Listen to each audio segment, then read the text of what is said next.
Melissa and I were together for 12 years. For me, marriage has always been about stability and respect. I worked hard at a construction company to provide for our family, and I thought Melissa was as committed to our life as I was. But recently, something started to change. She often stayed late at work, explaining that she had meetings with clients or friends. I always tried to trust her, but these delays became too frequent. One day, she came home wearing a new dress that I had never seen before. What was strange was that she was not wearing underwear. I didn't say anything, but it left a bitter taste in my mouth. Then it got worse. She started wearing a new perfume whose scent I didn't recognize, and she always carried her phone with her, even to the kitchen or shower. She started locking the screen when I was around. I didn't try to go through her things, but it was obvious that she was hiding something. The last straw was the night she came home drunk. Her steps were uneven. Her words were slurred, but what struck me the most was when she whispered, "Good night, Mark." Who was Mark? It was the first time I had ever heard his name. Everything inside me stirred. The next morning, I decided not to pretend that nothing had happened. I tried to ask her, but she brushed it off, saying it was just a weird dream. I knew she was lying. From that moment on, I realized that I could no longer take her word for it. I had to find out the truth. After that incident with the name Mark, I couldn't find a place for myself. I had questions running through my head that I couldn't find answers to. Melissa was acting like nothing had happened, and that only added fuel to the fire. I decided to take action. Melissa often said she was going to see her friend Laura. They had known each other since high school, and I had never had any reason to doubt their friendship. But now every visit she made to Laura made me suspicious. To avoid jumping to conclusions, I decided to ask Laura directly. One day, when Melissa was away on business, I called Laura. "Hi, Laura, it's Jake. Is Melissa with you?" I asked, trying to keep my tone calm. Laura was silent for a few seconds and then answered, uh, she stopped by. We're having coffee. Is something wrong?" She sounded unsure, but I decided not to push. "No, nothing. I just wanted to check." I ended the conversation, but her tone left me feeling uneasy. Laura had lied. I could feel it.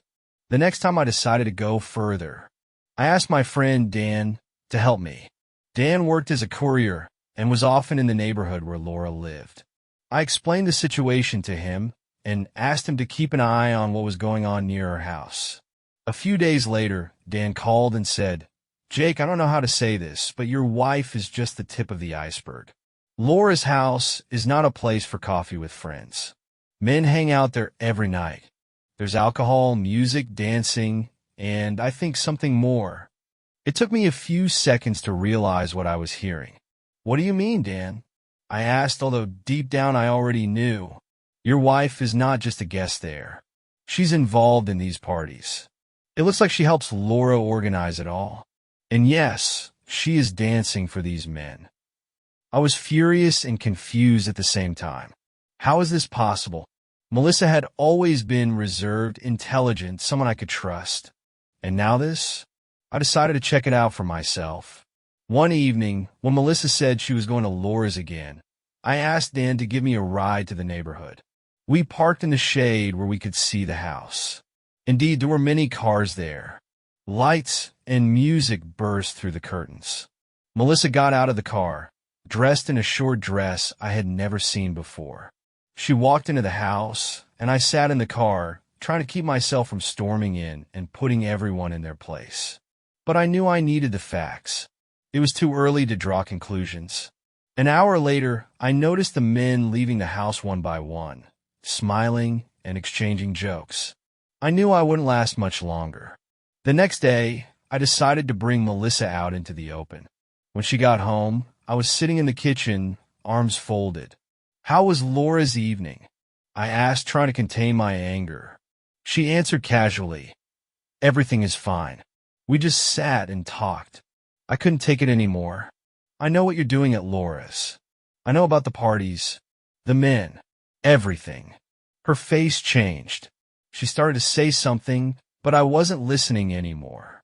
Her words didn't matter anymore. I got up and went to the bedroom, leaving her alone. That night, I made a decision. This has to end. I would not allow myself to live a lie. After I openly told Melissa that I knew about Laura's parties, she became defensive. She sounded confused, but I kept going. My patience was exhausted, and I wanted to hear the truth. "Jake, you've got it all wrong," she began, but her voice was uncertain. "It's just a meeting for adults. Nothing like that." I couldn't listen anymore. Adult meetings? I could barely contain my anger. Dancing in front of men? Alcohol? And you call this normal wife behavior? She fell silent, her face filled with shame. I realized that she knew I didn't have to prove anything anymore. But even then, I didn't get any straight answers. Melissa only said that it was a way to relax and that she didn't want to cheat on me. Her explanation sounded like she was more afraid of losing her reputation than our relationship. The following days were tense. I tried to focus on work, but my thoughts kept coming back to what I had learned. Melissa acted as if nothing had happened. She continued her normal life, although a gap grew between us. I couldn't take it anymore. One evening, I decided to talk to Dan again. We met at a bar, and I told him about our last conversation with Melissa. Dan listened and said, "You need to take action. She's playing with your trust. If you let this continue, she will never change." His words stuck in my head. I realized that it was time to put things right. The next day, I took off work early and decided to go to Laura's house to see for myself. When I arrived, music and laughter were coming from the street. I parked far away and walked closer. Through the window, I saw a group of men sitting around a table, drinking and laughing. In the center of the room was a stage where two women, including Melissa, were dancing. Her movements were bold, and her expression was cheerful and relaxed. This was not the woman I knew. I stood there, watching, while anger built up inside me. It was humiliating. I felt like a stranger in my own life again. At that moment, I realized that I could no longer remain silent. I knocked on the door. Laura opened the door, and her face changed when she saw me. "Jake, what are you doing here?" Her voice sounded nervous. "Where's my wife?" I replied coldly. Laura tried to block my entrance, but I walked right past her. Everyone in the room fell silent when I walked in. Melissa saw me and froze. I didn't shout or make a scene. I just said, "Pack your things. We're going home." She looked confused, but got up and followed me. It was quiet in the car. I didn't want to speak until we got home. Only when we entered the house did I start talking. "I don't know who you are now, Melissa, but this is not the woman I married. I won't take this lie anymore." She started to make excuses, but I didn't listen to her. I had already made my decision. I told her I was filing for divorce. She cried and begged me to give her another chance, but I knew that this time I had to stand my ground. The next few weeks were hard. We lived under the same roof, but every day felt like an eternity. She tried to regain my trust, but her words no longer meant anything. I started preparing divorce papers and looking for a new place to live. It was the time when I finally realized that sometimes the best thing you can do is to let go of what is destroying you. Melissa continued to go to Laura's, but now it was no longer my business. I knew she and I were going our separate ways, and this breakup was inevitable. The divorce was just a formality, but emotionally, I had already left the marriage. A new chapter had begun in my life, but before I could close the door forever, I had to finally resolve all issues with Melissa. She was still trying to make amends, although I could see that it was more a fear of losing stability than a sincere desire to fix things. During our last conversations, she admitted that she had started participating in Laura's parties because she felt empty. Her life, she said, had become boring and predictable, and these parties made her feel alive. Her excuses only confirmed my opinion. She was no longer the person I wanted to build a future with. Meanwhile, I focused on putting it all behind me. The paperwork was exhausting, but it was the last step to freedom. I started looking for a new apartment and found a small but cozy place in another part of the city. The move was a symbol of a new beginning. I left our home with a light heart, knowing that nothing good was connected to this place anymore. Melissa tried to stop me, even as I was packing. She offered to try family therapy, promised to change, but her words rang hollow. I was unmoved. My decision was final. After the move, I felt like a weight had been lifted from my shoulders. Everything was different in the new apartment. A new neighborhood, new neighbors, a new rhythm of life. I started to focus more on myself, doing things I didn't have time for before. I joined a gym, started running in the mornings, and even returned to my old hobby of making furniture. It brought me peace and satisfaction. But most importantly, I reconnected with friends I had long neglected due to work and family obligations.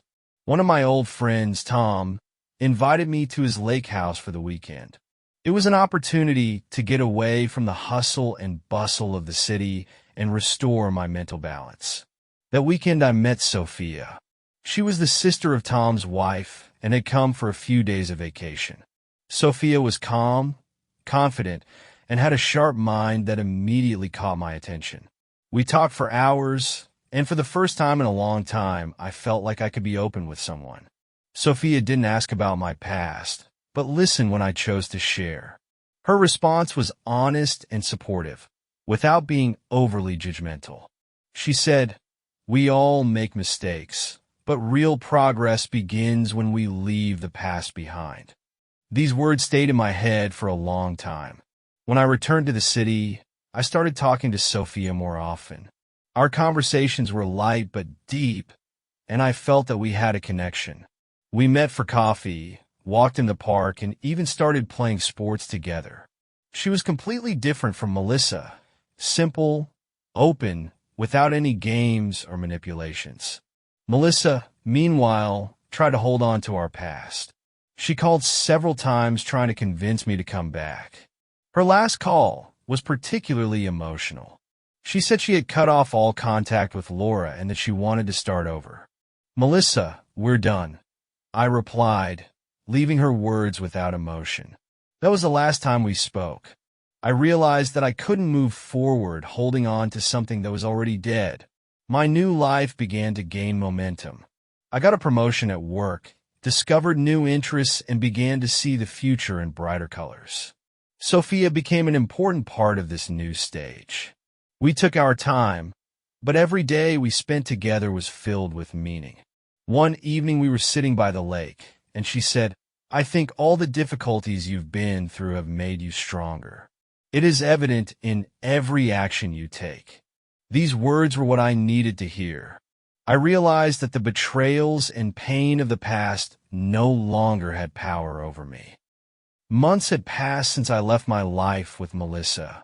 Now that everything was behind me, I felt like I was starting to live again. The divorce was finalized, and I no longer felt attached to the events that had previously torn me apart. Melissa tried several times to get back into my life, but I remained firm. Her last call was almost sad. She said she was sorry for everything, but I couldn't change my mind. I felt that her remorse came not from sincerity, but from a loss of comfort. Meanwhile, Sophia became an integral part of my new life. We began to spend more time together, and I realized that I had finally found the person who brings not only peace but also joy to my life.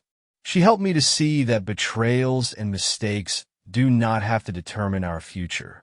We went in for sports together, traveled, discovered new places, and every day with her was proof to me that I had made the right choice, leaving the past behind.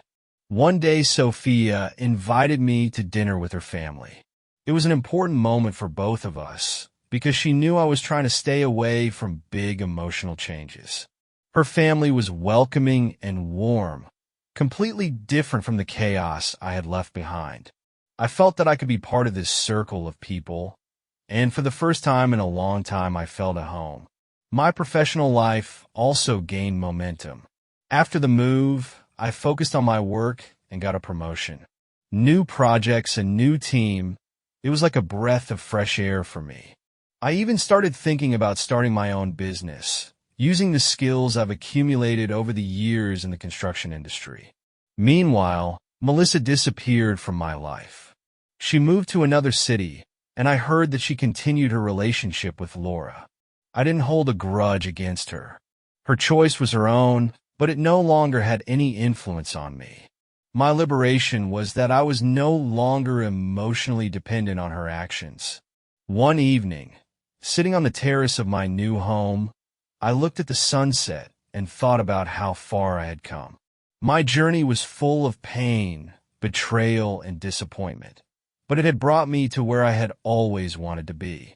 I felt that I was now the man I wanted to be, strong, confident, and free from the burden of the past. Sophia came out to the terrace with 2 cups of tea. We sat next to each other and I said, I thought I lost everything when I left that house. But now I realize that it was not a loss, but a beginning.